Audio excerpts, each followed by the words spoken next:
main focus with technology in our department is to not illustrate things that they've already conceived, but to actually engage whatever technology they're using. You'll learn those real quick.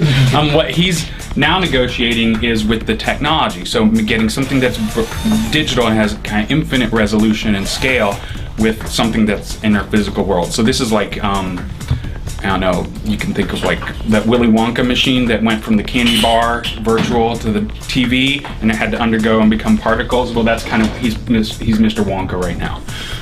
I've used 3D modeling for my studio projects, such as like SketchUp, AutoCAD. And we're using these very unradical technologies too, like a cam or a pulley, which have been around for a long time, but the students are then now able to think about how might I use a high-end laser cutter, plasma cutter, CNC milling machine, or 3D printer. What does that allow me to do that I couldn't have done before in the shop?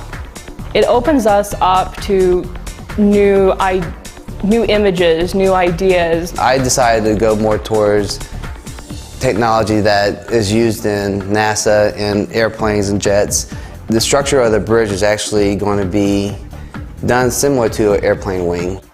And so we're trying to have our students be very familiar with lots of different technologies and understand how they work in their mind and with their hands, and that's why we have a big emphasis on using the shop, using other facilities across campus.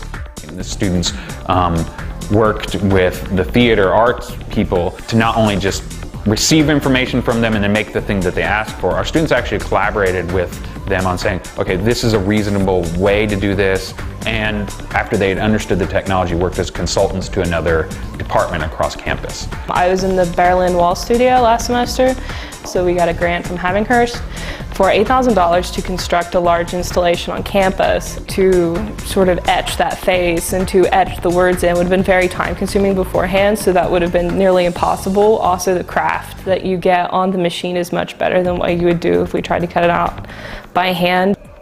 Or we can almost guarantee that whatever technology they use will change radically, if not by the time they graduate, shortly thereafter. So we want them to be able to move in and out of things, so it's more a comfort level and a fluidity with different types of technology, techniques, media, and ideas.